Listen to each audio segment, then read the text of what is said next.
السلام علیکم سامعین، 29 ذی الحجہ اور 18 جولائی ہے۔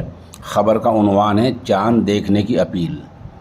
قمری سال پورا ہونے والا ہے، آج 29 تاریخ ہے۔ اسی کے مد نظر فیض العلوم خانقاہ بوڈیا یمنا نگر ہریانہ میں قائم رؤیت ہلال کمیٹی ہریانہ نے فرزندان توحید سے چاند دیکھنے کی گزارش کی ہے۔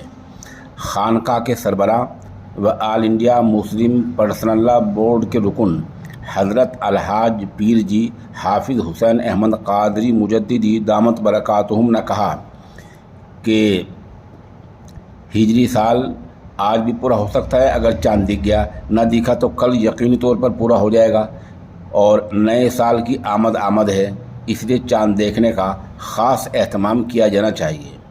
رؤیت ہلال کمیٹی کے ترجمان مفتی محمد ناصر ایوب ندوی نے سوشل انڈیا نیوز سے کہا، کہیں چاند نظر آتا ہے تو خانقاہ کے اس نمبر پر مطلع کر دیا جائے۔